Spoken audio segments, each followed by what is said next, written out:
On va continuer. Je vais d'abord donner la parole à Bénédicte Zell. Bonjour.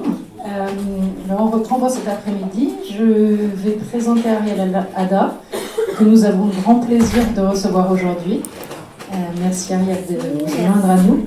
Alors Ariel Ada, que probablement la grande majorité d'entre vous connaissez déjà, est psychologue clinicienne depuis plus de 40 ans. Elle a été psychologue dans un institut de sourds, dans un cabinet de recrutement et psychologue de Mensa France pendant une vingtaine d'années. Depuis 1985, elle s'est particulièrement intéressée à tout ce qui est personnes douées, HPI, aux enfants et aux adultes, et elle y consacre la majorité de son temps. Elle a fait de nombreuses conférences sur le sujet, participé à des colloques, des congrès, partout, en France comme à l'étranger. Et puis bien évidemment, elle est auteure de plusieurs livres sur le sujet. Alors parmi ces livres, je peux citer le livre de l'enfant doué,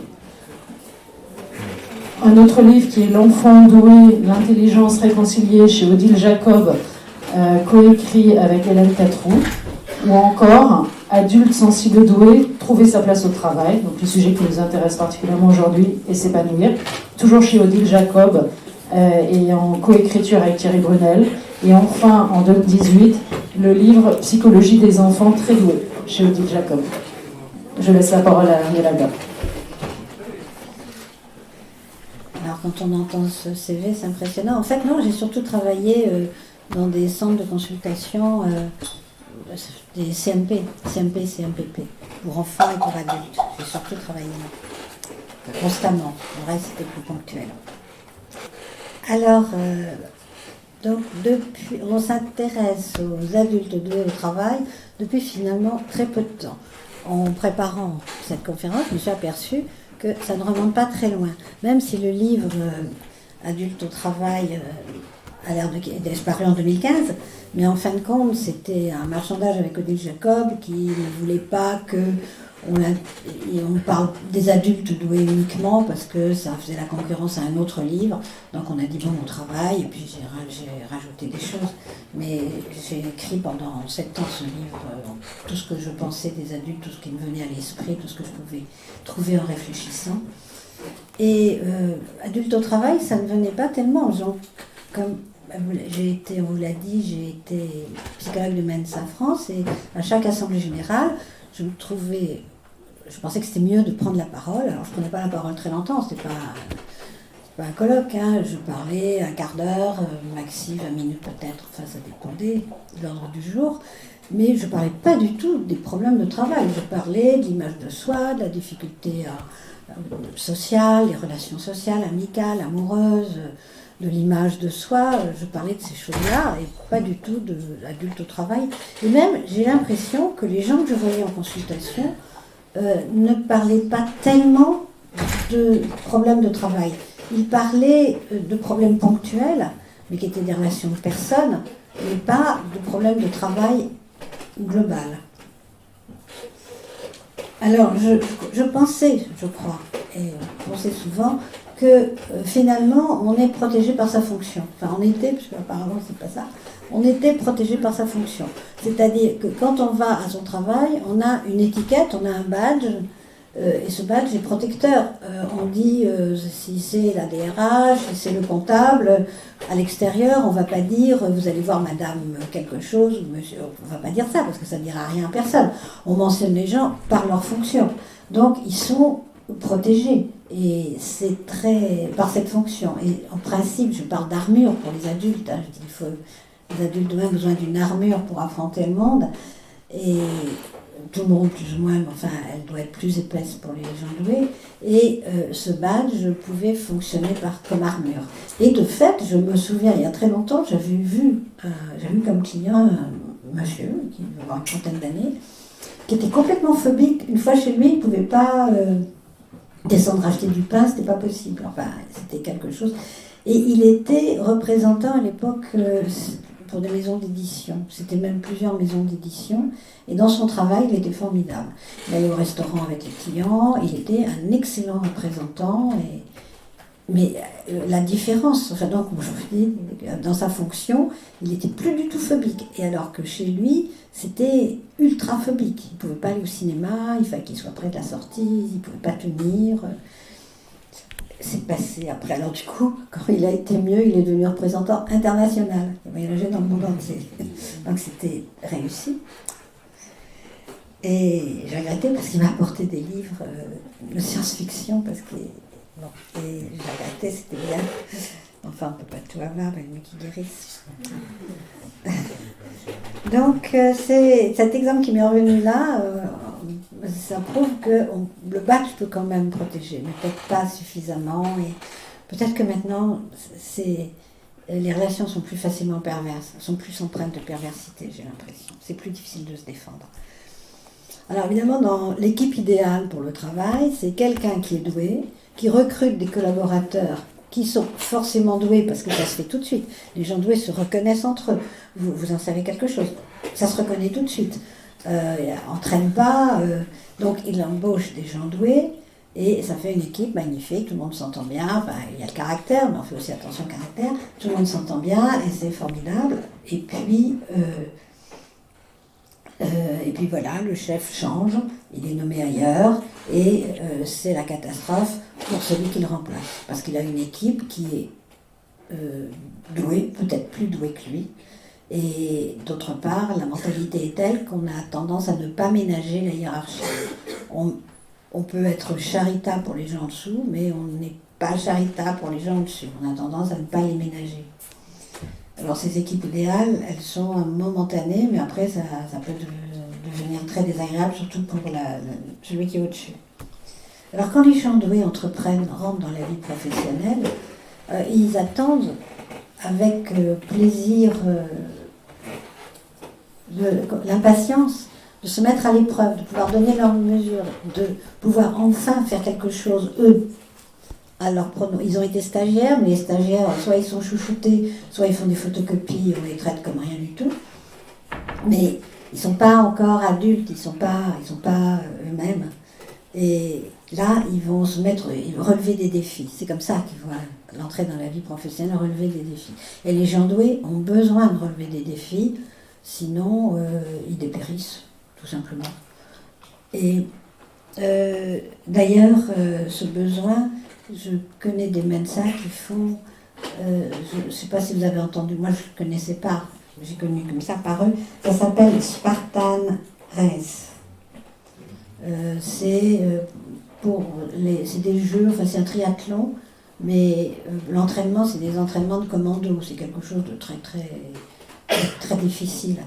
Et d'ailleurs, les Mensa qui ont fait ça, ils avaient le logo Mensa sur eux, ils ont porté la gloire de Mensa, mais c'est très très... Voilà, ça c'est des défis à relever.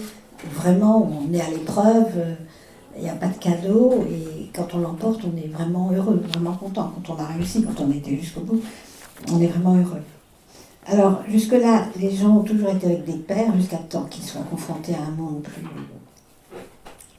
hétérogènes, ils ont toujours été avec des pairs, et même quand ils faisaient des petits boulots, vous pouvez savoir que, enfin, ça peut être par exemple dans les McDo, il y a des moments où ils sont tous à bac plus 5. Parce que c'est des boulots temporaires, il y a une distance, donc ça va. J'avais vu une fois une jeune femme qui était momentanément ouvreuse, parce qu'elle avait un métier, ouvreuse de cinéma, elle m'avait dit, mais on est tous bac plus 5, donc ça fait des équipes assez curieuses.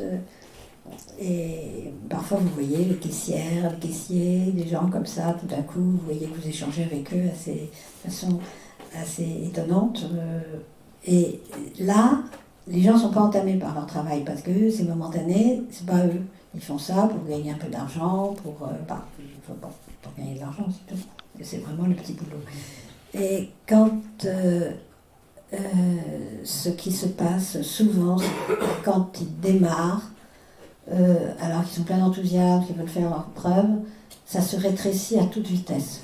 Leur univers se rétrécit vraiment tout de suite. Et alors, en préparant, il y a une image qui m'est venue qui est complètement désespérante, vous allez voir. C'est, on imagine des dunes à l'infini, et si on prend de la hauteur, on voit que les dunes ne cessent pas, et qu'on va passer sa vie à franchir ces dunes sans arriver nulle part. Enfin, je trouve c'est vraiment une image désespérante, mais on peut avoir cette image quand on entreprend plein d'enthousiasme quelque chose et on s'aperçoit que même si on grimpe un peu dans la hiérarchie, ça sera pas mieux, il y aura plus de responsabilités, mais ça ne sera pas plus intéressant. C'est tellement désespérant qu'il y a beaucoup de gens qui arrêtent. Ils ne peuvent pas. Ils se disent non, c'est pas possible, je ne peux pas, je ne pourrai jamais faire ça. Ils arrêtent, ils font autre chose. S'ils peuvent, ils reprennent des études. Alors je vois des gens qui reprennent des études le soir, c'est un peu contraignant, il faut avoir du temps. Fonctionnaires, c'est bien parce qu'on leur donne on leur donne des heures. Et puis ils sont payés un peu moins, mais ils sont quand même payés, enfin c'est plus pratique. Mais ils reprennent des études et les gens doués ont souvent, je suis épatée, ils ont passé des diplômes, ils passent des quantités de diplômes, je me demande, je suis en admiration parce que c'est les choses les plus diverses et ils réussissent, mais après ils ne savent plus quoi faire, mais enfin ça fait beaucoup de cordes à leur arc, ils peuvent changer comme ça. Et alors on dit maintenant, j'avais été interrogée par une jeune femme coach dont je n'ai jamais retrouvé le nom. En préparant, j'ai cherché le nom, je n'ai pas retrouvé. Elle m'a interviewée parce qu'elle a écrit un livre sur les slasheurs, slasheuses, le slash là, et parce que les gens changent de métier et elle pensait que c'était les gens doués qui étaient plus volontiers, qui changeaient plus volontiers, ce que je pense aussi. Et alors elle m'avait envoyé son questionnaire. Moi bien sûr pas du tout, moi je suis psychologue depuis toujours. Ça fait si longtemps que j'ai l'impression que j'ai rien fait d'autre. Donc, j'ai rien slashé du tout. Mais là, alors, donc elle dit, donc l'intervention, c'est quel est votre fil conducteur, qu'est-ce que ça raconte de vous, considérez-vous que ça vous fragilise. Mais ce qu'elle cite, c'est, voilà, je vous lis, les slasheurs, ces actifs cumulant plusieurs métiers en parallèle, seraient actuellement plus de 4 millions en France selon l'étude du Salon des micro-entreprises, publiée en octobre 2016, donc c'est pas si vieux, et représenteraient ainsi 16% de la population active. Mais si l'on en croit d'une part les experts du travail, les sociologues et l'OCDE, qui dans un dernier rapport annoncent que les nouvelles générations feront 14 métiers différents dans leur vie, et d'autre part les jeunes générations nées dans les années 90, qui à 75% souhaitent travailler à leur compte, ces chiffres risquent de suivre une évolution exponentielle. Un peu long. Je crois que les adultes doués sont en plein dedans, parce que ça permet ça donne de l'espoir. Ils ne sont pas enfermés dans une petite boîte où ils vont se cogner contre les parois jusqu'à toujours, et c'est pas possible. Et alors, ce qui se passe, oui, alors ceux qui changent comme ça, on aurait tendance à dire qu'ils sont hyperactifs. Mais je crois pas. Je crois que l'ennui qui vient si vite, il est justifié. C'est vraiment ce désir de faire des choses, de créer, d'innover. S'il est contraint, ça fonctionne pas. C'est pas. Mais on aurait tendance à dire hyperactif. Mais vous savez, on a toujours tendance à qualifier négativement une qualité. On dit oui, mais il y a quelque chose derrière. Même pour les gens doués, on dit oui, ils sont doués, mais il y a en sort des choses derrière. Alors, ce qu'il y a, c'est que pour ces gens doués, ils se heurtent à des malentendus. Et ça, malentendu, c'est quelque chose qui va parsemer la vie des gens doués, et au travail, c'est encore plus pénible. Et je dis souvent, tellement entendu le dire, que les jeunes enfants doués, bien sûr, les jeunes enfants et les jolies femmes, partagent en commun le fait de ne pas être compris. Ils disent des choses intelligentes, comme on ne s'attend absolument pas à ce qu'un jeune enfant ou une jolie femme dise quelque chose d'intelligent, on ne comprend pas ce qu'ils disent. Et plus ils essayent d'expliquer, et plus ils s'enfoncent.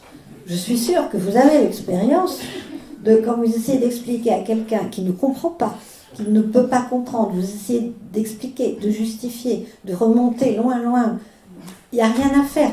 Le malentendu se creuse et jusqu'à ce que l'autre se mette en colère ou devienne agressif. Enfin, c'est épouvantable. Et ça, c'est vrai pour les jeunes enfants. Ils ont 3 ans, ils disent des choses fantastiques. Si vous en avez, vous en avez eu qui a eu 3 ans, vous en voyez autour de vous. Ils disent des choses fantastiques quand ils sont doués. Ils sont drôles, ils ont de l'humour, ils posent des questions. Mais si on n'imagine pas qu'ils peuvent le faire, on ne les comprend pas du tout. On dit, mais ils sont complètement idiots. Qu'est-ce que c'est? C'est du délire. Alors les jeunes femmes, n'en parlons pas. Marilyn Monroe disait, alors j'ai plus la citation exacte, mais elle disait il faut avoir l'air idiote quand on est une jolie femme, sinon on fait peur aux hommes. Je ne sais pas exact, c'est pas la citation mot à mot, mais c'est l'idée. Hein. Et en même temps, donc je reviens aux gens doués avec ces malentendus. Là j'ai pris des cas extrêmes, mais avec ces malentendus, et les gens sont sûrs d'avoir raison. Ces gens qui ne comprennent pas sont sûrs d'avoir raison. Ils sont ancrés là-dedans, dans leur certitude, il n'y a rien à faire, ils ont raison. C'est un peu désespérant. Pour les gens qui travaillent comme ça, qui sont coincés là-dedans, c'est un peu désespérant. Mais bon, ils ont l'habitude aussi que les enfants ont l'habitude, ça s'est passé avec les maîtresses, les maîtres d'école, ça s'est passé avec les parents, ça s'est passé avec certains amis, de ne pas être compris. C'est l'habitude, mais enfin, on pouvait toujours espérer que dans un monde professionnel, avec des gens qui partagent les mêmes centres d'intérêt, ça irait mieux. Non, ça va pas mieux. Et alors en même temps, c'est dans cette plongée brutale, avec cette image de nouveau, parce que je vois beaucoup de jeunes qui démarrent leur vie professionnelle. De jeunes, de nouveau, il faut faire sa place, les autres regardent, sont persuadés qu'il va se casser la figure, qu'il faut l'habituer, il faut le comprendre. Alors je dis, ça, c'est l'équivalent d'un parcours initiatique. Bon, j'ai parlé des livres de science-fiction, c'est vrai qu'il y a toujours un parcours initiatique. Dans Le Seigneur des Anneaux, en plein, il y a toujours un parcours initiatique dans la science-fiction, et maintenant c'est l'équivalent, c'est la transition entre la vie étudiante, enfin lycéenne, étudiante, et la vie professionnelle. C'est là que se situe le parcours initiatique, qui n'est pas du tout facile, et il y a des dégâts. Il y a des gens qui sont cabossés, il faut vraiment les récupérer. Alors, il y a les pièges, voilà. Les qualités des gens doués, dont on penserait que ce sont des atouts, dont ce sont des atouts d'ailleurs, se transforment en pièges et se retournent contre les gens. Et ça, il y en a toute une série. Alors, je vais en mentionner quelques-unes, mais il y en a d'autres. Seulement, vous direz, il y en a d'autres que vous n'avez pas donné. Il y a la rapidité d'esprit. Alors, la rapidité d'esprit, elle est tout à fait... c'est pas un entraînement, elle est vraiment de naissance. Il y a le professeur Habib, Michel Habib à la Timone à Versailles, qui fait des études par IRM, et il compare ce qu'il appelle une population standard et une population douée. Et IRM, ça va plus vite, les connexions se font plus vite, transmission neurone à neurone, ça va plus vite. Bon, il y a plus de neurones et la substance blanche en dessous est plus riche, qui les alimente est plus riche. Alors moi longtemps j'ai dit, mais c'est comme un métro qui s'arrêterait simplement en correspondance. Et j'en parlais avec Jean-Charles Terrassier, vous savez, c'est celui qui a écrit le premier livre sur les enfants doués et qui a vraiment créé la première association, enfin depuis très longtemps. Et lui il dit, moi, comme il habite Nice, il dit, moi je dis, prends pas l'autoroute, quand on prend pas l'autoroute, mais on prend des petites routes et on s'arrête à tous les villages. Alors chacun a vraiment l'environnement, c'est le modèle de la pensée, parce que moi c'est le métro. Et voilà, donc ça va très très vite. Ce que évidemment les autres ne peuvent pas comprendre, parce qu'ils se disent, soit c'est bâclé, soit ils font du zèle pour se faire bien voir, mais ça ne va pas durer, soit ils se trompent, mais ce n'est pas possible d'aller aussi vite. Et on repart la jalousie, bien sûr, il y a aussi, on leur donne un peu plus de travail. On se dit, puisqu'il le fait vite, ça reviendra au même. Et les gens doués qui ont peur de s'ennuyer acceptent. Et là aussi, ils voient un défi à relever. Ouf, ça y est, il y a un défi. Alors ils acceptent, il y a le défi, ils le font. Et j'ai vu des gens qui prenaient 3 postes. C'était des postes qui étaient proches des leurs, donc il y avait des points communs, mais ça faisait quand même des postes qui étaient occupés par 3 personnes, et ils le font à eux seuls, et ils font un burn-out, évidemment. Mais il y a et la peur de s'ennuyer au départ, et ce défi, ça y est, c'est enfin un défi, je vais faire ça, ça va être bien. Un défi vis-à-vis d'eux-mêmes, hein, c'est pas du tout pour prouver aux gens, c'est vis-à-vis d'eux. Alors, il y a aussi, ça c'est vraiment un inconvénient, c'est l'hypersensibilité, j'en reviendrai pour autre chose, mais l'hypersensibilité qui fait que l'open space, pour les gens doués, c'est un avant-goût de l'enfer. c'est épouvantable. J'ai parlé la semaine dernière, je ne sais pas si longtemps je le dis, je crois qu'une dame, alors les gens me laissent leur portable, je rappelle, mais je rappelle quand je peux. Et alors elle se met à chuchoter en disant je lui dis, ah oui, vous êtes dans un open space. Elle me dit, ah oui, m'en parlez pas. Et c'est épouvantable, on a besoin d'un territoire. Alors les gens essayent de mettre un petit jouet, des photos, une plante verte, des écouteurs quand ils peuvent. Mais les gens doués qui captent tout ce qui se passe, comme ça, qui ne peuvent pas faire autrement que d'entendre les conversations, d'entendre ce qui se dit, qui sont envahis par tout ça, c'est affreux. J'ai vu une jeune femme, finalement on l'avait mise dans un couloir, mais un couloir que les gens ne prenaient pas, et elle était bien. Elle ne voyait plus personne. Mais il n'y avait pas le choix, enfin elle voulait partir parce que je trouvais qu'entre l'open space et le couloir, il y avait quand même des choses entre les deux. Alors, on a la générosité. La générosité, c'est le pire des malentendus. Les gens doués sont généreux parce qu'ils sont fondamentalement gentils, mais pas seulement. C'est parce qu'ils ne peuvent pas supporter de voir quelqu'un dans la peine, de voir quelqu'un dans l'embarras. Ils ne le supportent pas, et par empathie, et aussi parce que quelqu'un dans l'embarras, ça trouble l'harmonie. Quelqu'un qui est mal, ça trouble l'atmosphère. Et les gens doués sont très soucieux de cette atmosphère, de cette harmonie. Ils ont besoin de ça, donc ils font tout pour rétablir l'harmonie. Et donc, naturellement, les gens étant égoïstes et jugeant leurs propres critères, ils n'imaginent pas qu'on puisse être généreux gratuitement. Ils disent, et ils essayent de se placer, encore une fois, ils font du zèle, ils essayent de bien se faire voir, et puis aussi, ils attendent un retour d'ascenseur. Voilà, donc ça expliquerait la générosité, il faut quelque chose. Et alors, même au niveau des États, on a tendance, à grande échelle, on a tendance à utiliser cette générosité. Alors, j'ai retrouvé, mais vraiment par hasard, une feuille, ça doit être du livre sur les adultes, mais c'est un projet puisqu'il y a des passages où j'ai des dialogues avec la directrice littéraire qui me suivait. Donc je pose des questions dans une autre couleur et elle répond dans une autre chose. Mais j'explique ça. Donc je vais vous le lire parce que c'est concis, enfin c'est clair. Donc ça s'intitule « Il est tentant d'abuser de la générosité des personnes douées.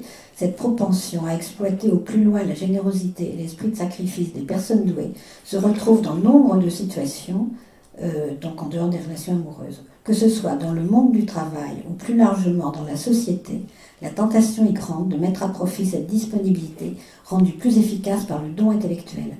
Les métiers exigeant un certain don de soi, de l'idéalisme, et en même temps que des qualités de rigueur et de conscience professionnelle, à cause d'une honnêteté foncière qui ne saurait transgresser, sont exercés avec une remarquable efficacité par les personnes douées, attirées justement par des activités où la recherche du profit n'est pas primordiale. Ce serait en toute bonne conscience que les États ou certaines entreprises prennent à leur service des individus animés par un idéal. On parle de vocation, ces personnes trouveraient leur satisfaction dans l'exercice de leur métier. La reconnaissance et un salaire correct ne sont donc pas forcément nécessaires. Ce système est souvent sollicité sans que quiconque s'en émeuve, sinon les intéressés, qu'on apaise avec des paroles qui n'engagent pas vraiment leurs auteurs. Ce mécanisme sera plus banal qu'on ne le croit. Il est utilisé à plus grande échelle. Les qualités des personnes douées constituent leur plus grande faille. Donc je reviens que leurs ailes sortent contre elles. Alors, je pense que ce passage est plus ou moins dans le livre, mais c'est vrai que les gens qui sont dans la médecine, dans les hôpitaux, les médecins, les infirmières, on dit la vocation, les professeurs, l'armée, les policiers, on dit c'est une vocation, ils sont contents, on n'a pas besoin de bien les payer puisqu'ils sont contents. Et vous réfléchirez, vous verrez, c'est utilisé comme ça. Hein. Alors je ne dis pas qu'ils sont tous doués, bien sûr, il y a d'autres motivations, je ne dis pas ça. Mais c'est une propension à utiliser les qualités des gens pour les utiliser au mieux, quoi, les exploiter presque. Et alors l'autre qualité, c'est l'intuition et la rigueur. Alors ça va ensemble. Et l'intuition, c'est pareil, elle est tout à fait justifiée par l'IRM. on dit qu'on a l'impression que les gens savent la réponse. Quand on pose une question, même résoudre un problème, ou quelque chose comme ça, les gens savent ce qu'il faut faire. Moi, je trouve que, je dis que c'est comme s'il y avait des petites lumières qui balisaient la route à suivre. Donc, ça, c'est la logique. Parce qu'il y a une intuition un peu instinctive, comment les chiens, les chats, si vous avez un chien, un chat, il sait ce que vous pensez, ce que vous ressentez. De toute façon, vous ne lui expliquez pas, mais il le ressent. Et il y a les gens qui sont dans l'autre bout de la courbe ont aussi ce genre d'intuition, mais bon, ça ne va pas très loin. Mais là, avec la logique qui sous-tend toutes les activités intellectuelles des gens doués, c'est soutenu par la logique, c'est l'armature, comme l'armature d'une construction en béton, il faut une armature en fer, et bien avec ça, l'intuition fonctionne très bien, elle ne peut pas se tromper. Il y avait dans une grande société d'origine américaine, mais c'était à Paris, il y avait quelqu'un qui était Mensa et il avait la réputation de pouvoir résoudre tous les problèmes. Mais comme c'était mentalité américaine, il n'y avait pas la jalousie, l'envie, il n'y avait pas tout ça. Et tout le monde était assez content de l'avoir sous la main parce que quand on n'arrivait pas à résoudre un problème, on allait le voir et il trouvait une solution. Et c'était pratique, tout le monde trouvait ça pratique et personne n'était jaloux, on trouvait que c'était bien. Mais c'est pas exactement, les gens avaient adopté la mentalité un peu américaine. Parce que ce qui se passe quand les gens arrivent avec une fulgurance au résultat, les autres demandent d'expliquer, de prouver. Et ce n'est pas possible. Quand vous avez, tout d'un coup, vous avez comme un flash, mais ce n'est pas un flash miraculeux, c'est le cerveau qui a fonctionné vite. Vous voyez la solution, vous voyez le chemin à suivre. Si vous devez justifier, expliquer, c'est comme tout à l'heure les explications, ce n'est pas possible. Il faudrait tout étayer point par point et ça semble arbitraire même. Pourquoi tu as pensé ça, pourquoi tu as dit ça et pourquoi tu en es arrivé là et on n'y arrive pas du tout. Et ça, les gens doués sont tout le temps confrontés à ce genre de choses. Quand je vois des adultes qui reprennent des études, je vous ai dit, souvent ils ont dû interrompre parce qu'ils avaient échoué, il fallait qu'ils travaillent, on avait assez des études, ils réussissaient pas leurs examens, même parfois jusqu'au bac, ils n'arrivaient pas à réussir parce qu'ils ne savent pas travailler, les adultes, les gens doués ne savent pas travailler. C'était trop facile et puis il n'y a pas de technique. C'est trop facile et tout d'un coup la facilité trouve ses limites, il n'y a pas de technique et selon leur environnement familial, ça s'arrête. Et donc, ou alors ils en ont assez, ils sont dégoûtés des études et ils arrêtent. Et donc je les envoyais à Hélène Catroux qui faisait de la gestion mentale, qui avait travaillé 30 ans avec Antoine de la Garandrie qui a mis au point ce principe, en fait théorie, c'était une théorie où il y a des gens qui ont besoin de voir quelque chose pour le comprendre, de voir un schéma, il y a des gens qui ont besoin de l'entendre expliquer, ou qui ont besoin de s'entendre à haute voix. Il y a des gens qui accompagnent avec des gestes, c'est les comédiens souvent associent des gestes et leurs textes, et il y a des gens qui comprennent et ça passe par le ressenti. Donc ce ressenti, ça passe par l'intérieur de soi et ça ne peut pas tromper. Et quand les gens venaient me voir après avoir fait un bilan, ils disaient maintenant je sais comment je fonctionne et ce que je comprends, j'ai besoin que ça passe par le ressenti. Et la plupart des gens doués fonctionnent comme ça. Et ça fonctionne bien et c'est même, on ne maîtrise pas. Mais ce qui oblige les gens à être sur le qui-vive quand ils sont dans un groupe, dans une entreprise, parce que s'ils sont trop souvent à sortir des choses justes, mais qui ont l'air de tomber du ciel, on va les regarder avec méfiance, ils vont se faire attaquer, ils vont susciter la jalousie. Donc ils sont obligés de faire attention, parce que ce qui leur semble tout naturel ne semble pas du tout naturel aux autres. Et je vois des gens qui sont à la limite de la dépression, par exemple, l'entreprise a un projet, eux voient ce qui va arriver si on continue, ils disent on va dans le mur, il y a des réunions, chacun s'écoute parler, chacun est très content d'avoir parlé et de s'être écouté parler, ils n'ont pas avancé d'un poil, ils n'ont pas écouté ceux qui faisaient son Cassandre en disant ça ne va pas, et après ils se quittent en disant on a bien travaillé, ils sont très contents d'eux, et les Cassandres on n'en tient pas compte alors qu'ils ont raison, et il il y a des sociétés qui se cassent la figure comme ça. Il y a des gens qui l'ont dit pourtant. Alors évidemment, ça fonctionne quand c'est le patron qui est comme ça. Le patron, il a 3 coups d'avance, il a même plus, il a 10 coups d'avance sur les... Il voit. Et comme il est patron, il est tranquille, personne ne va lui dire pour toi justifie. Alors non seulement il voit ce qui va arriver, il voit l'enchaînement, mais en plus, il voit ce que vont faire les concurrents. Il anticipe les concurrents. Alors, il gagne à tous les coups, ça c'est sûr. C'est comme ça que les gens font des fortunes, ce qui fonctionne comme ça, un peu, de toute façon, à l'instinct. Enfin, on dit à l'instinct, mais c'est pas l'instinct, c'est ça, c'est l'intuition et la logique. Et en même temps, ils écrasent les concurrents, qu'ils prennent comme associés, comme ça, ils sont tranquilles. Ça va pas être des rivaux. Et bon, ça fonctionne comme ça. Alors, si on met trop souvent en doute la parole des gens doués, la vie des gens doués, si on est tout le temps en train de contester, de critiquer, ça, on arrive à ce qui est le plus... le danger le plus grand pour les gens doués, c'est le sentiment d'imposture. Et quand j'en parle aux gens que je vois, ils disent ah oui, c'est vrai. Et on retrouve ce sentiment d'imposture à tous les tournants. Et c'est très facile de savoir comment il s'installe. C'est que les gens doués ont trouvé les solutions, ont eu des idées nouvelles, enfin, ont été beaucoup plus vite et beaucoup plus sûrement que les autres, mais que ça ne leur a demandé aucun travail. Ils n'ont pas eu besoin de fournir des efforts. On a l'idée que pour arriver à ce à quoi ils arrivent, il faut fournir des efforts, il faut se donner beaucoup de mal, il faut réfléchir, il faut passer beaucoup de temps. Et eux, ils n'ont pas passé beaucoup de temps, ils ne sont pas donné beaucoup de mal, ils ont fonctionné selon leur rythme propre et ça a fonctionné très bien, très vite. Donc, c'est que quelque chose ne va pas et on arrive un peu à l'idée qu'il y a un bon génie qui a dicté et puis un jour le bon génie va disparaître ou se transformer en mauvais génie et là tout le monde s'apercevra que les gens sont nuls, qu'ils ne sont pas sûrs d'eux, qu'ils peuvent se tromper, qu'ils se trompent tout le temps je pense que les gens, l'entourage des gens doués n'est pas mécontent de les déstabiliser un peu de cette façon-là. Et l'imposture arrive à tous les tournants. Alors j'ai, pendant les vacances l'été dernier, j'ai écrit des chroniques pour Internet. Et j'avais écrit 2 chroniques, une sur les enfants rebelles.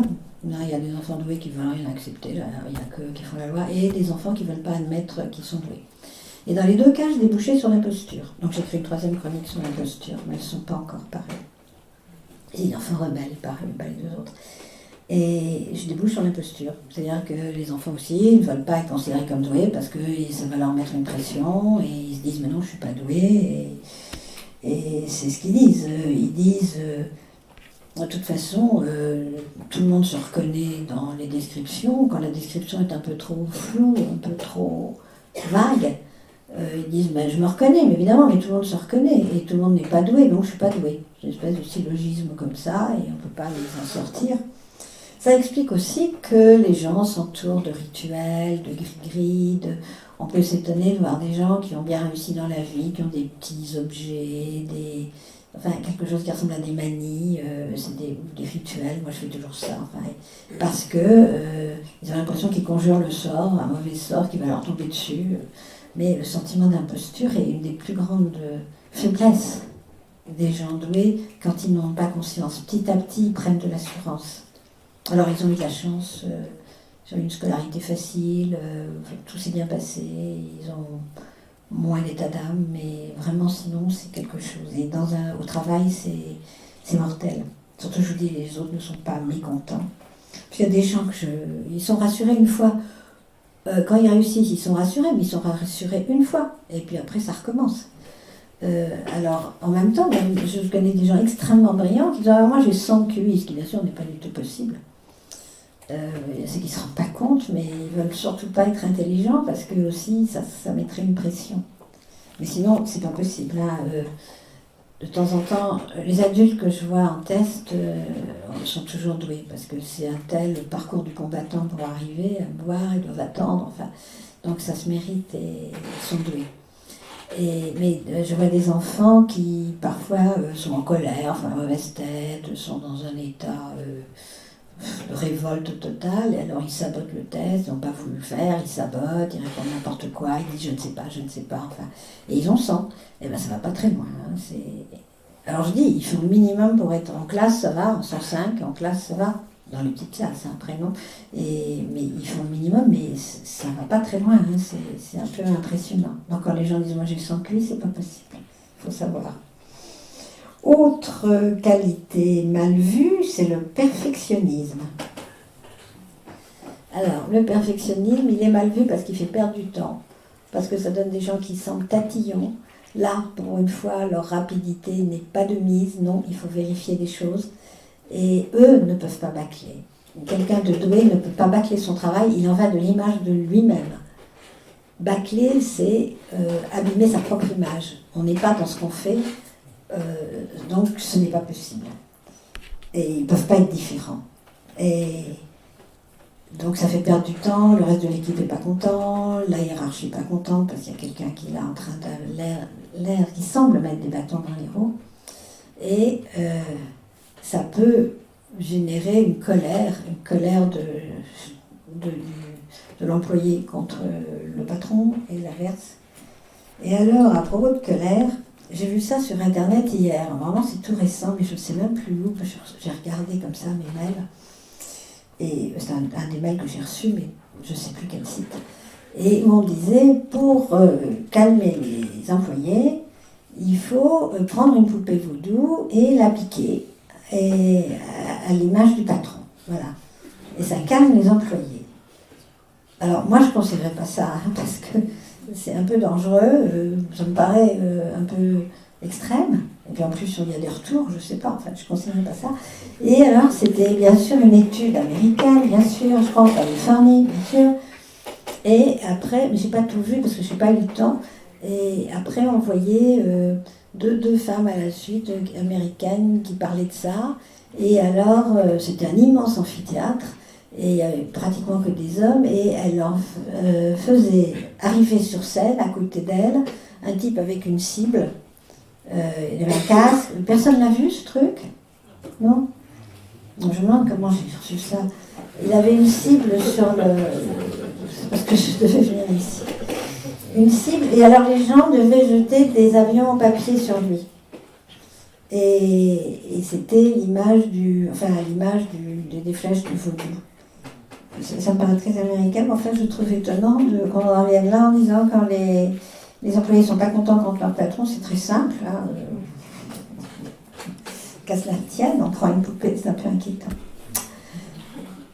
Alors, je disais l'hypersensibilité, j'en ai parlé pour l'open space, et l'hypersensibilité est naturellement une qualité parce que ça permet de capter l'état d'esprit des gens, de savoir comment les prendre. Par exemple, un commercial qui a cette sensibilité, il saura davantage parler à son correspondant, à son client, parce qu'il va capter un petit peu comment il est. Donc cette hypersensibilité est aussi un atout, mais elle est évidemment considérée comme une faille, et en plus une faille qu'on ne peut pas arranger. Et c'est très agaçant, c'est assimilé à un manque de maturité, et on dit que non, c'est comme ça. Alors j'ai vu, ça m'est revenu à l'esprit, puis je préparais pour une conférence ultérieure, une petite fille qui avait 155 de QI, maxi, en verbal, mais elle avait raté les cubes. Alors je pense que vous, pour la plupart vous connaissez les tests, les cubes, c'est des cubes rouges, blancs, il faut reproduire des modèles. Alors, elle avait raté les cubes, donc elle avait 155 en verbal, elle avait moins ailleurs parce qu'elle avait paniqué. C'est pas qu'elle pouvait pas, c'est pas qu'elle avait des difficultés particulières, mais elle avait complètement paniqué. Elle n'arrivait pas d'un coup, normalement elle fait tout d'un coup très bien, très vite. Là, elle faisait pas très bien très vite, donc elle s'est affolée, comme c'est chronométré, comme on s'arrête à 2 échecs successifs, ça a été la catastrophe, elle a complètement raté. Mais ratée parce qu'elle s'était affolée. Comme elle avait 155, en plus elle était du début de l'année, je dis il faut qu'elle saute une classe. Logique. Surtout qu'elle était dans une classe à double niveau, elle pouvait tout à fait passer sans drame. Alors les parents tout contents arrivent, la directrice, votre psychologue me prend pour une débile, c'est votre psychologue qui est débile, elle se moque de moi, elle demande l'avis de la psychologue scolaire, qui dit mais non, c'est pas possible, regardez, elle a raté un test, et puis on dit bien qu'elle ne sait pas gérer ses émotions, donc on la maintient, alors on la maintient en CE1, un truc comme ça, on la maintient en CE1 puisqu'elle ne sait pas gérer ses émotions. Et voilà. Donc cette petite fille, alors je sais pas, les parents m'ont pas rappelé. J'avais rédigé un papier expliquant. Et moi j'avais dit, oui, elle panique, mais on va lui donner des méthodes de travail. Quand elle aura appris à travailler, quand elle saura, au lieu de paniquer, quand elle n'arrive pas à faire quelque chose, on lui dit ce qu'il faut faire, on lui dit voilà, tu te poses comme ça, tu réfléchis comme ça, tu reprends autrement, tu te reformules les choses. Enfin, justement en gestion mentale, il y a toutes ces techniques. Ils s'en sortent, hein, ça y est, c'est fini. Surtout pour les enfants, c'est facile. Et là, au lieu de ça, on dit elle n'est pas mûre et on la laisse mariner alors qu'elle savait tout. Et bon, je ne sais pas ce qu'ils ont fait, ils ont peut-être changé d'école, je ne sais pas. C'est pour dire qu'après, ces enfants-là grandissent et se vivent avec cette image d'eux-mêmes complètement abîmé et complètement de quelqu'un qui est trop émotif, est fragile. Alors ils ne se défendent pas, ils ruminent quand ça ne va pas, ils rejouent les scènes, ils tournent en rond, ils sont écorchés. Je ne dis pas qu'on peut tout à fait lutter contre cette hypersensibilité, mais on peut arriver à faire avec. Alors je préconise moi toujours les sports de combat, vraiment, je n'en fasse pas, mais je connais des gens qui en font et j'ai eu beaucoup de clientes qui en faisaient, qui faisaient du kung-fu. Parce que ça apprend une bonne maîtrise de soi, ça apprend à se situer par rapport aux autres. Il y a aussi des règles qu'on peut respecter dans les sports de combat, ou alors les activités manuelles. J'ai une dame qui m'a téléphoné cette semaine, elle a vécu des épreuves dramatiques qui n'étaient pas du tout de son fait, hein, c'était autour d'elle. Et elle m'a dit, heureusement que j'ai de la peinture. En plus, les gens doués sont doués aussi pour des activités manuelles et artistiques. Alors la peinture, la sculpture, ce genre-là, travailler la terre, ça donne une force. Faire une œuvre comme ça, quelque chose de concret, ça donne une force. Il y a des gens qui ils peuvent, ils ont un garage qu'ils ont transformé un petit peu en atelier, ils travaillent le bois, ils font des choses comme ça. On puise de la force là-dedans, ça calme. Ou alors... Et on dit d'ailleurs qu'une activité manuelle comme ça, c'est l'équivalent d'une méditation. Mais on peut aussi faire des gâteaux, hein, et les décorer bien, on peut faire des choses comme ça. Ou alors élaborer des projets. Mais ça peut être des projets, on n'est pas obligé de projeter quelque chose qu'on ne fera pas. Ça peut être la décoration d'une pièce, ça peut être, mais élaborer des projets. Quelque chose de concret, de précis. Ça repose l'esprit. Ça permet de ne pas tourner comme ça en rond, de ne pas se laisser submerger par ses émotions. Et alors, autre point qui est pas de rapport, genre de chapitre, c'est les problèmes qui surgissent là où on ne les attend pas. Par exemple, c'est quand une situation familiale est recréée dans les relations professionnelles et que les gens n'y pensent pas tout de suite, ça prend des proportions absolument explosives. Par exemple, vous prenez un type qui a dû travailler dur pour arriver au poste où il est, parce qu'il n'avait pas d'argent, il a dû faire ses études et travailler en même temps, mais travailler vraiment en même temps, il n'a pas pris de vacances, il s'est monté à la force du poignet, et il veut que ses enfants, il veut faciliter la vie de ses enfants, et il trouve que ses enfants se laissent un peu vivre, commencent des études, ils changent, ils ne sont pas très emballés, ils ne sont pas enthousiastes, il trouve un peu glandeur. Et surtout si c'est un fils, ça l'énerve encore plus. Et sur les filles, bon, se marient. Et donc, oui, on accepte beaucoup plus l'échec scolaire des filles. On pense que c'est pas tout à fait dramatique. Et même il y a quelques décennies, une trop grande réussite scolaire, enfin universitaire, on dit ah mon Dieu, on ne trouvera jamais un mari. Comme disait Marilyn Monroe. Et alors, ce type s'énerve contre un employé qu'il associe à son fils. Et pour peu que ce jeune homme ait un père aussi exigeant, un peu autoritaire, c'est la catastrophe, parce qu'il y a de l'affectivité derrière. Alors, chez eux, ils se ménagent, plus ou moins, entre père et fils, parce qu'il y a une certaine affectivité, une affection, il y a un passé, puis il y a une mère, plus ou moins, qui essaye de temperer. Mais là, c'est à l'état brut, il rejoue la scène, c'est comme les psychodrames, il rejoue la scène, mais complètement... Et ça devient épouvantable. Et en général, je vois la victime.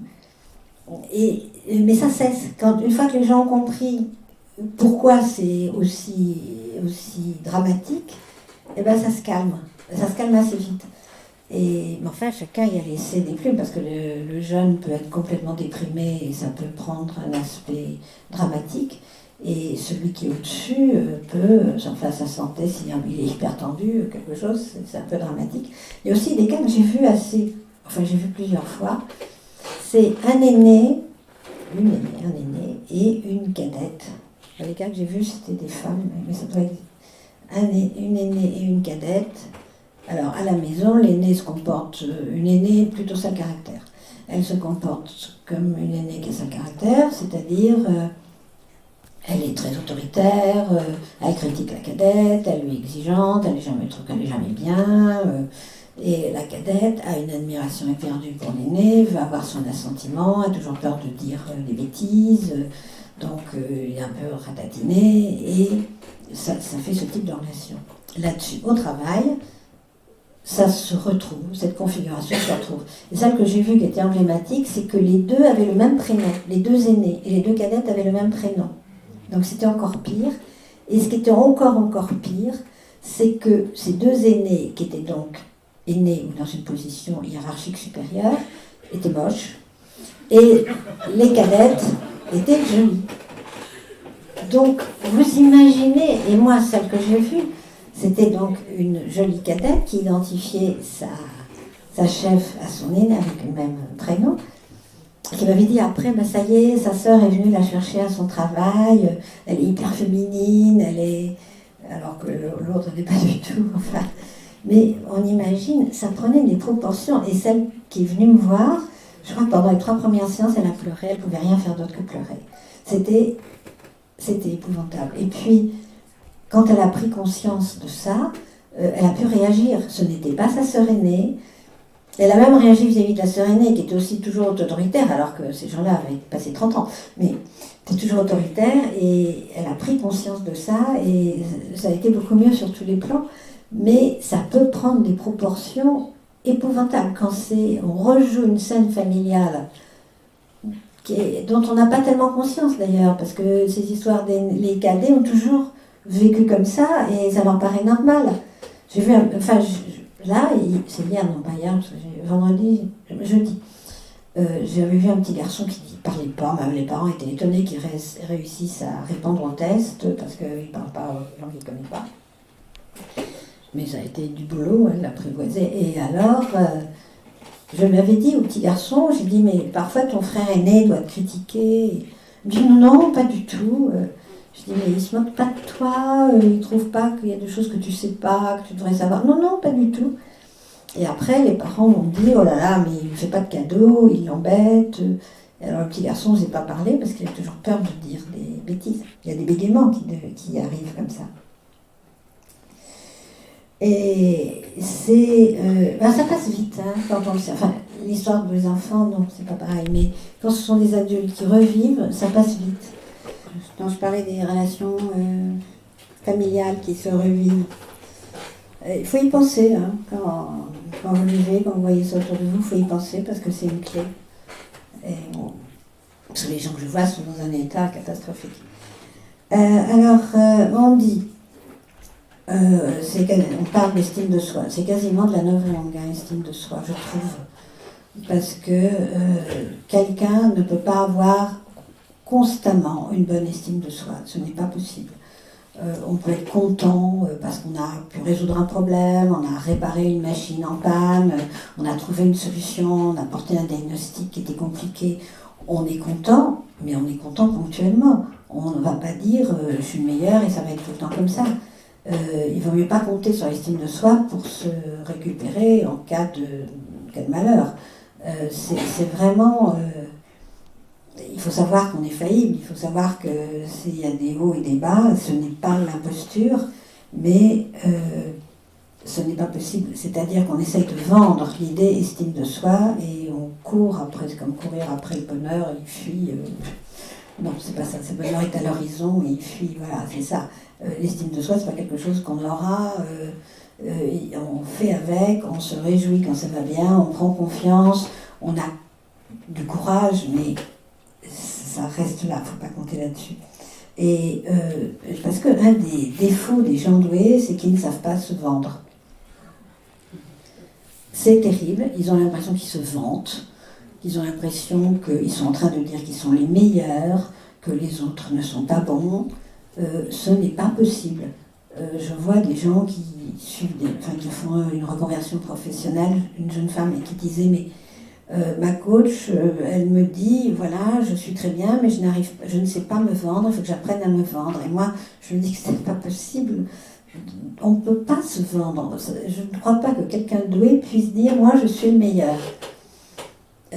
Il procède autrement. De toute façon, quand quelqu'un doué s'adresse à des gens doués, l'autre le capte et ça va bien, et s'il s'adresse à quelqu'un qui n'est pas doué, il vaut mieux pas. Alors, c'est vite vu, mais se vendre comme ça dans l'absolu, je crois que quelqu'un de doué ne sait pas le faire. Alors on en arrive aux pervers. Voilà. Alors les pervers, je crois que la société favorise les pervers maintenant. Elle favorise largement le pervers, on dirait un robot qui a tous les attributs du parfait, la personne qui veut être. Il a l'air d'être juste, d'être humain, d'être équitable, d'être attentif aux salariés. Il se passe de toutes les qualités qu'il doit avoir, et une fois qu'il a le poste, il se déchaîne. Et il se déchaîne surtout contre les gens doués. D'abord parce que les gens doués, ils craignent un peu la perspicacité des gens doués, et en plus c'est plus intéressant de démolir quelqu'un qui est doué que quelqu'un qui ne l'est pas. Pour lui, c'est peut-être un défi plus grand. Et il faut savoir que les pervers, pour eux, la vérité, ça n'existe pas, c'est leur vérité. La vérité, le mensonge, ça n'existe pas. Le bien, le mal, ça n'existe pas. C'est eux qui font la loi, c'est eux qui font les règles. Et ça ne se discute pas. Et ils imposent ça.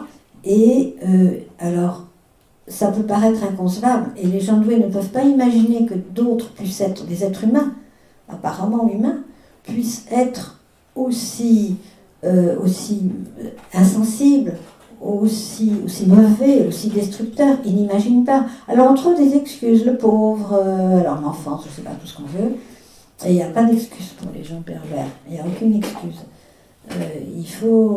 Mais le pire, c'est que la société les favorise. J'avais vu une dame, pas très longtemps, elle arrive avec une canne et elle me dit oui, j'ai eu un AVC parce qu'à mon travail, elle me raconte qu'à son travail, le type était épouvantable, donc elle a fini par faire un AVC. Et elle m'explique qu'ils étaient 8 dans le service du type et tous les 8 ont eu quelque chose. Il y a eu le cancer, il y a eu le suicide, il y a eu la dépression nerveuse, il y a eu tout ce qu'on voulait sur les 8, tous ont eu quelque chose. Et c'était une administration, c'était dans une administration, j'ai oublié, la santé, je crois, ou la justice, quelque chose comme ça. Et qu'est-ce que vous croyez? Le type a été promu. Il a perdu son service, parce que tous les 8 étaient KO, mais il a été promu. Alors les autres elle était en longue maladie, je ne sais pas si elle pouvait reprendre, parce qu'elle elle marchait avec une canne, elle ne pouvait pas rester assise longtemps, à cause de son AVC. Voilà, alors la société les favorise et en fait, ils font tout, la rétention d'informations, ils demandent pour le lendemain matin, le soir tard, ils demandent quelque chose pour le lendemain matin. Et quand je dis que ça les favorise, c'est même vrai, je pense que quand il y a des scandales avec l'humanitaire, je crois qu'il y a des gens qui rentrent, 9/10 des gens, ou la plupart des gens qui rentrent dans l'humanitaire rentrent par générosité, justement, pour rétablir la justice, rétablir l'ordre, pour qu'il n'y ait pas de gens qui souffrent, c'est intolérable de savoir qu'il y a des gens qui souffrent. Il y a une toute petite frange qui rentre en disant « c'est formidable, je vais avoir un champ d'action magnifique, tous ces enfants, toutes ces femmes démunies qui n'oseront jamais se plaindre, qui sont sans défense, alors là je vais pouvoir m'en donner à cœur joie, sans sanction, sans encourir de sanctions. » Et ils sont rentrés dans l'humanité par perversité, et pas du tout par générosité, mais ils ont joué le jeu.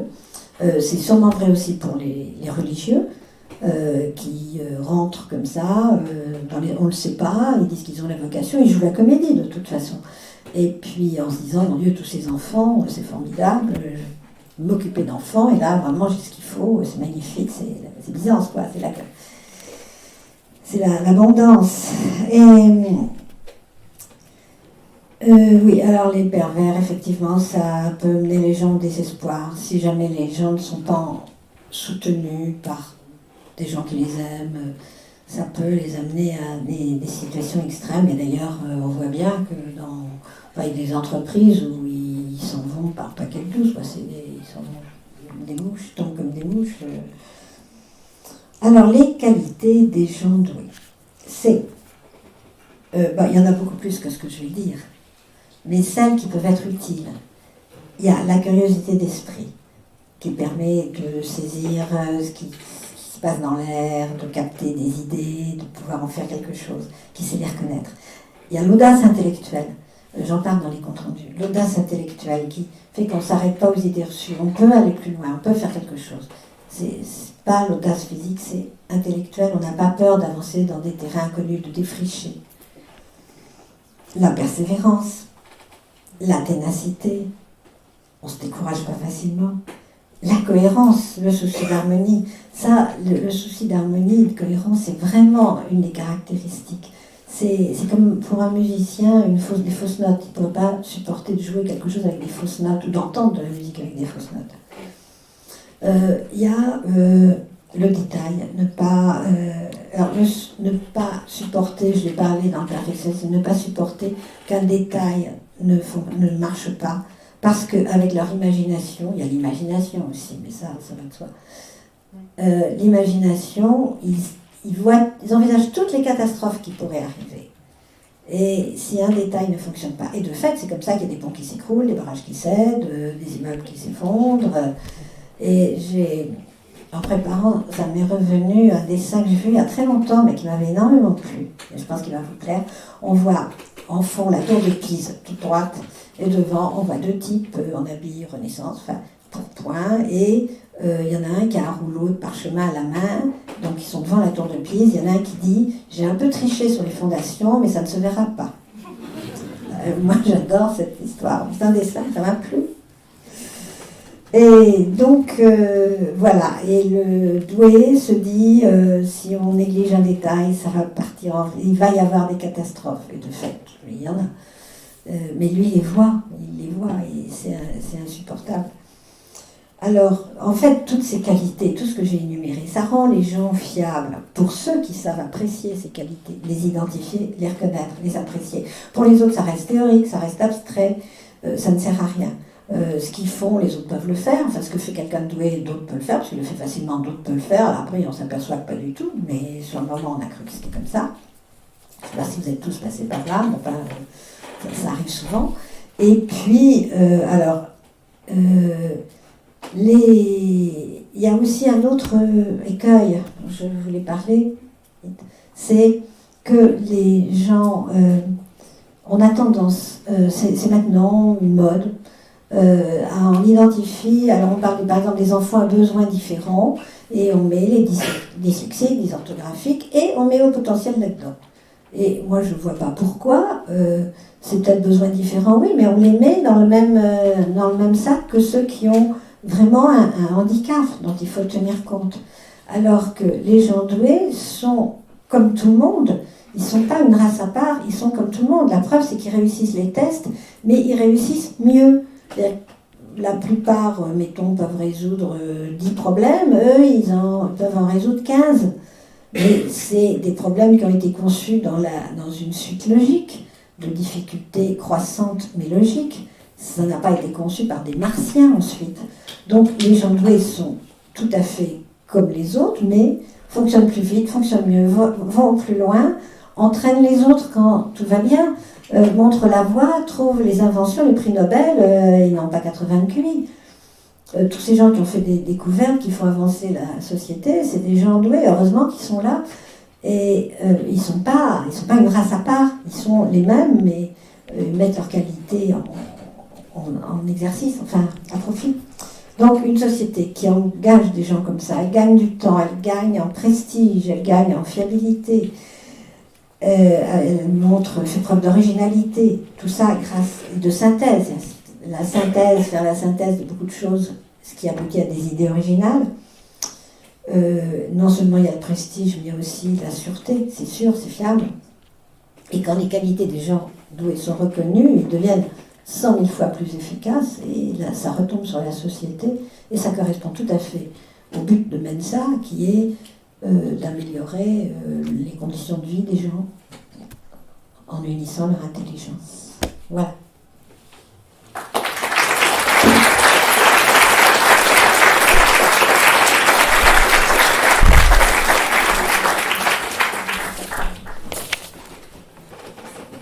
Bonjour. Quelle est la relation entre HP et procrastination? Ah, alors j'ai voulu en parler, non pas cette fois-ci, mais j'ai voulu quand j'écrivais. J'ai même pris l'annuaire Mensa et j'ai regardé si les gens, dans les citations qu'ils font à la fin, parlaient de procrastination, et pas tellement. Et je pense, je ne sais pas, je me dis que peut-être que les HP en souffrent plus, peut-être qu'ils se compliquent plus la vie, peut-être qu'il y a le perfectionnisme, qu'ils veulent attendre le moment idéal. Et ça sera jamais le moment quand on veut attendre le moment idéal.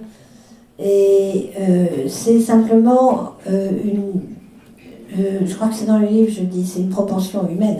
C'est-à-dire, qui n'a pas un tiroir à ranger, un placard à ranger, des papiers à ranger dans sa vie? Tout le monde a ça, et qui ne le fait pas. Et chez les gens doués, ça prend ces proportions-là, peut-être parce qu'ils veulent le faire dans les meilleures conditions, au moment optimum. Je pense qu'il y a quelque chose comme ça. Et quand j'ai eu des clients qui faisaient ça, mais il faut se poser des points pour s'obliger à agir quand même. Et ça fonctionne en principe. On peut lutter contre. C'est pas une fatalité.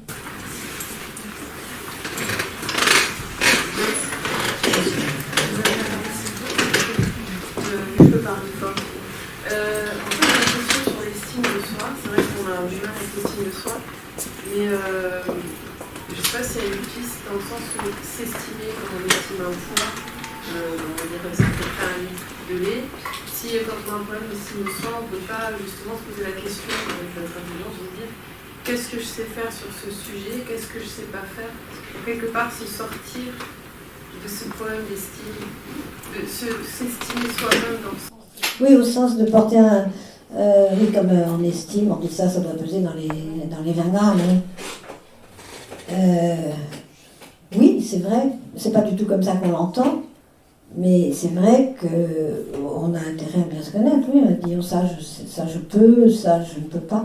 Encore que ça je ne peux pas, on peut se tromper. On peut se penser incapable de faire quelque chose et le faire parfaitement.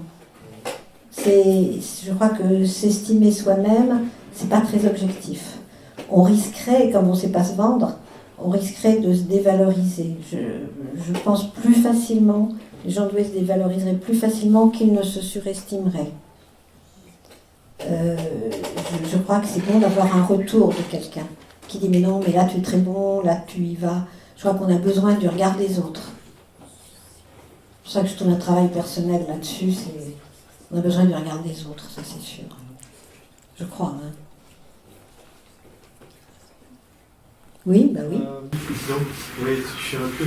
Vous aviez abordé les problèmes qui surgissent là où vous avez notamment cité donc, la relation aîné-cadet. Bon, ça on le retrouve partout. Enfin, qu'est-ce qu'il y a de spécifique par rapport au surdoué là-dedans? Enfin, est-ce que vous pouvez un petit peu. Alors, ce qui est spécifique, c'est que c'est amplifié. Parce Oui, c'est vrai que je parle d'adultes dans le monde du travail, et c'est vrai que ça arrive à tous les niveaux, mais c'est amplifié.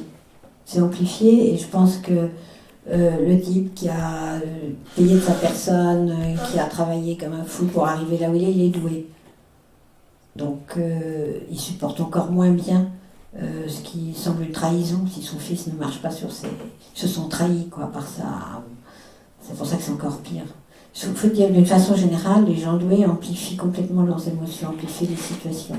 Donc ça, c'est plus aigu et c'est plus douloureux pour un père qui s'est donné beaucoup de mal parce que il connaît la valeur du travail, il a réussi. S'il a réussi comme il l'a fait, c'est qu'il est doué. Donc son fils qui ne le fait pas, ou qui peut être doué mais qui ne fait rien, c'est encore pire.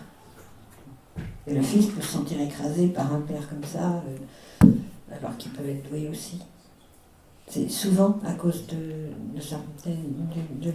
père qui est doué. Quant aux sœurs comme ça, je crois que les cadets qui sont en admiration devant l'aîné, enfin c'est amplifié, voilà. C'est amplifié. Ça arrive peut-être partout. Je sais pas, parce que moi je suis faussée, je ne vois que des enfants doués. Et des adultes doués aussi. Donc je suis complètement faussée. Je ne sais pas si les autres sont comme ça. Ah, enfin, j'ai vu d'autres choses dans les CMP où je travaillais, mais j'ai quand même fait en majorité. J'ai plus réfléchi sur les gens doués, voilà, sur les spécificités. Je pense que simplement c'est exagéré. Le cadet écrasé par l'aîné, il est d'autant plus écrasé qu'il est intelligent, qu'il se rend compte qu'il a des failles. Sinon, il est inconscient, il est petit, ça va, il se laisse vivre, il est petit. Et il s'en fiche. L'aîné, c'est autre chose. Mais celui qui mesure son incompétence, qui mesure ses ignorances et sa faiblesse, c'est celui qui est doué. Donc quand il se retrouve dans une situation comme ça, c'est dramatique. Voilà, si ça répond à peu près. Merci. Vous avez dit à 2 reprises que les HPI ne savaient pas se vendre. Si, je crois, mais il faut savoir procéder autrement. Donc je vous pose la question, comment on peut procéder autrement? Est-ce que vous avez des clés? Non, j'ai surtout dit que s'ils ont affaire à quelqu'un qui est lui-même doué, ça se fait tout seul parce qu'il y a cette entente immédiate et rapide. Et s'ils sont en face de quelqu'un qui n'est pas doué, ça ne pourra pas marcher. Cette cliente, ça me revient, cette cliente dont je vous avais parlé, la coach Adieu Salvador, elle m'a raconté qu'elle elle a vu un type, enfin quelqu'un pour une embauche, et c'est une très jolie fille. Elle est très très jolie, elle est très fine, elle est vraiment très jolie, et très soignée. Et elle parlait, et le type l'interrompt et lui dit « Ah ben vous avez de jolies boucles d'oreilles ». Alors elle est un peu sidérée, elle est un peu étonnée, et après il lui a dit « Je vous ai dit ça pour vous déstabiliser, pour voir comment vous allez réagir ». Et bon, ça l'a sidérée, et elle n'avait plus du tout envie de lui parler finalement. Et bon, on a dit, elle ne se voyait pas travailler avec quelqu'un comme ça. C'est-à-dire que quand quelqu'un ne perçoit pas qu'il a en face de lui quelqu'un qui a une richesse, une profondeur, des qualités qui apparaissent quand même quand on parle avec les gens, quand il ne le perçoit pas, il vaut mieux pas travailler avec quelqu'un comme ça parce que ça se passera mal. Ça sera la petite boîte on se cogne, ça sera les dunes, ça sera les malentendus, ça sera les intuitions qui ne seront pas entendues. Donc non, voilà ce que j'ai dit. Alors, d'accord, ça c'était dans le cadre salarié. Oui. Moi je ne suis pas salariée, j'ai fait le choix de quitter le salariat parce que je ne m'y retrouvais pas depuis 5 ans. Alors la contrepartie c'est que je travaille à ma vitesse, j'appréhende beaucoup de domaines et je travaille vite comme je veux. Évidemment l'inconvénient c'est il faut savoir se vendre. Et là, c'est difficile parce que pour moi, ce que je fais, c'est du bon sens essentiellement. C'est quoi? J'ai pas entendu. Bon sens. Oui.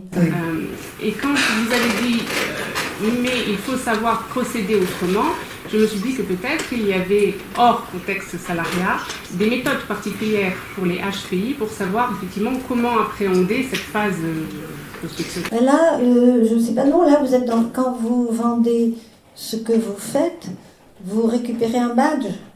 C'est pas vous complètement, c'est ce que vous faites. Alors je ne vous ai pas suivi, excusez-moi. C'est ce que vous faites, vous vendez quelque chose. Oui, mais c'est bien la question, c'est comment le vendre. Il y a la prospection commerciale, voilà, je ne sais pas prendre le téléphone, répéter comment on peut... Non, j'ai pas, c'est du commercial pur, mais ce que vous devez vous dire, vous, c'est que vous ne vendez pas vous personnellement, vous vendez ce que vous faites, une production. Quand c'est un salarié, il se vend lui plus que ce qu'il fait, parce que les profils de poste sont très vastes, très flous, même s'ils sont précis, ils sont très vastes les profils de poste, donc c'est difficile de dire je suis bon partout. Mais là, vous vendez quelque chose que vous faites, quelque chose de précis. C'est vrai, mais qui a une connotation très personnelle en fait. Je le fais à ma façon. Et c'est peut-être ça, c'est le fait de dissocier la personne de la façon dont je le fais. Il vaut mieux vous dissocier. Enfin, vous êtes. J'entends bien, mais c'est ce processus de dissociation. Vous êtes la personne qui fait ça. C'est pas vous, vous êtes la personne qui fait ça. Vous n'êtes pas entièrement là-dedans. Si vous dites j'ai mis tout mon cœur et tout ça. Ma façon de faire. Ouais, ça reste. Il faut. C'est vous professionnel, c'est vous technique, c'est vous professionnel. Et les gens, ils sont sensibles ou pas. Mais je pense qu'il ne faut pas se mettre soi entièrement là-dedans. Je pense. C'est peut-être c'est un peu frustrant, peut-être, ma réponse. Mais il faudrait que je réfléchisse peut-être plus, je ne sais pas. Il y a eu plein de bras qui sont levés. Oui, comme on a parlé un peu de la famille, je me demandais, est-ce que le haut potentiel, est-ce qu'il y a une histoire, peut-être pas de génétique, mais dans la famille, est-ce que, je sais pas. Ah oui, c'est génétique, hein. Ah oui, c'est génétique. Oui, puisque je vous ai dit avec l'IRM, etc., les neurones, ça, c'est pas acquis, c'est génétique. Mais évidemment, ça peut ne pas être réparti également dans tout. Si il y a une famille nombreuse, tout le monde n'aura pas le même QI. En principe, si, mais pas toujours. Je sais pas, j'avais vu une famille emblématique, il y avait 3 filles, des parents doués, ça incontestablement. 3 filles et un petit garçon. Les 3 filles, je n'avais pas vu toutes les 3, Thérastien en avait vu 2, je crois. Et les filles, elles plafonnaient très haut. Et je vois le petit garçon, qui était le petit dernier, catastrophe, il a 90. Alors, hypothèse, il était écrasé par les 3 petites sœurs qu'il considérait entre le hamster, le poisson rouge, enfin, elle ne l'entraînait pas du tout. On dit les cadets sont entraînés par les aînés, pas du tout. Elle le considérait absolument comme une petite chose sans intérêt. Alors soit il était complètement écrasé, mais il avait 90. Alors avec les parents, on a essayé de trouver quelque chose pour le sortir de là. Mais ça m'étonnerait qu'il soit passé de 90 à 150, alors je ne sais pas. Mais en principe, c'est un des rares cas. En principe, j'ai vu des familles, parfois j'ai vu tout le monde, et ils sont tous très hauts. Si vous voulez bien, on va prendre une dernière question. Je sais bien qu'on peut débattre ces questions. Oui, ça peut durer longtemps. Donc si quelqu'un a encore une dernière question. Oui. Moi j'avais une question. Quand vous parlez de personnes douées, est-ce nécessairement des personnes qui ont passé ces fameux tests dont vous parlez, vous avez fait référence à plusieurs reprises, et quel genre d'intelligence finalement, puisqu'il en existe plusieurs. Et là j'avais l'impression qu'on parlait que d'une forme, enfin c'est l'impression que j'ai eue, qu'on parlait d'une forme d'intelligence qui ont bien passé des tests, qu'ils auraient à peu près réussi. Or moi je me retrouve là-dedans, mais je n'ai pas passé ces tests, je ne sais pas. Ma question. Alors, les tests mesurent, les tests, il y a plusieurs échelles, hein, il y a 4 échelles, WAIS, il y en a 5 maintenant, WISC, donc ça mesure différentes formes, et en même temps, sur le propos travail, c'est ce qui est utilisé au travail. Ce que mesurent les tests, là, c'est vraiment ce qui est utilisé à l'école et au travail. Alors, quant aux différentes formes d'intelligence, je ne sais pas, ce sont des théories, elles ne sont pas mesurables. L'intelligence émotionnelle, enfin tout ça, l'intelligence créative, les tests qui ont existé, qui existent, sont un peu subjectifs, un peu aléatoires. En fait, c'est l'intelligence logique, c'est la seule chose avec la mémoire, avec la rapidité, c'est la seule chose qu'on peut vérifier. Et même ça, c'est des tests de raisonnement logique. J'ai dit que c'était l'armature de l'intelligence. même quelqu'un qui est un créatif, qui aurait des idées fantastiques, s'il n'a pas un minimum de logique, ça ne va pas tenir. L'intuition, ça ne va pas tenir. Il y a quand même ça. C'est pas que je défende les tests à tous les coups, parce que je vois des gens qui sont doués et qui ratent les tests. Alors, il faut savoir pourquoi. Mais je vois des gens comme ça, je vois des enfants comme ça, j'ai vu des adultes comme ça. J'ai vu une femme, c'était terrible, elle avait 68, quelque chose comme ça. Et elle était fine, et c'était désolant, et on lui avait dit de passer les tests, et ce que j'ai pensé, c'est qu'elle avait été très mauvaise élève, et j'avais l'impression d'avoir en face de moi une élève qui ne savait pas, qui paniquait. Et c'est des histoires comme ça qu'il faut reconstruire. Et en fait, quand on passe un test, c'est pas seulement le chiffre, c'est tout ce qui s'y a derrière, la façon dont ça se passe, les réactions. Quand je vous parlais de la petite fille qui avait raté les cubes, je voyais bien qu'elle paniquait. D'ailleurs, dernièrement, hier, j'ai eu une dame j'avais vu son fils il y a 4 ans, 14, oui, c'est ça, 4 ans, et il y a des choses qu'il avait ratées. Et j'avais dit, il faut absolument qu'on s'en occupe. Il est très bon en verbal, mais j'avais dit, là, j'avais donné des conseils, et elle ne les a pas suivis.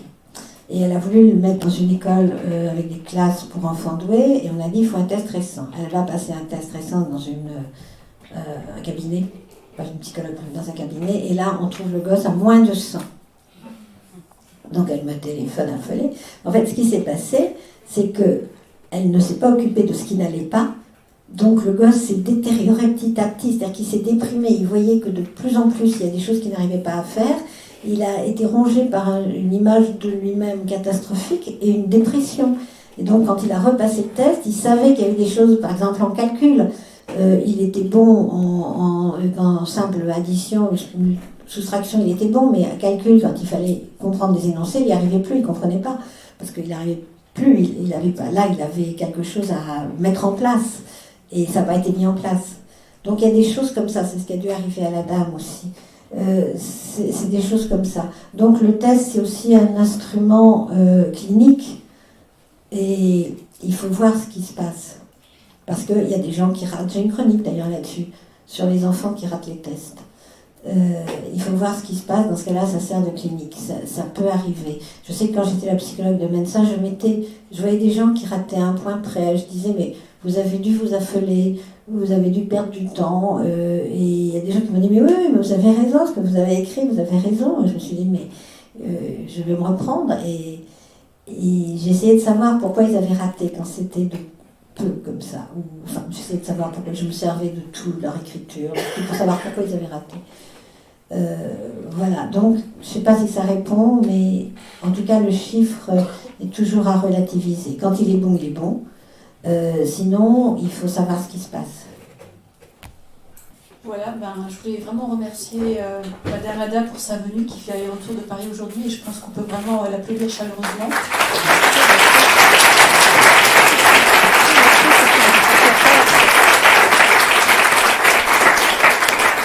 Non, mais je voulais quand même vous remercier de votre accueil, de votre écoute, et j'espère vraiment que je vous ai apporté quelque chose, ouvert des voies peut-être pour une réflexion, penser à d'autres choses que vous n'auriez pas pensé, ouvert des horizons nouveaux, j'espère.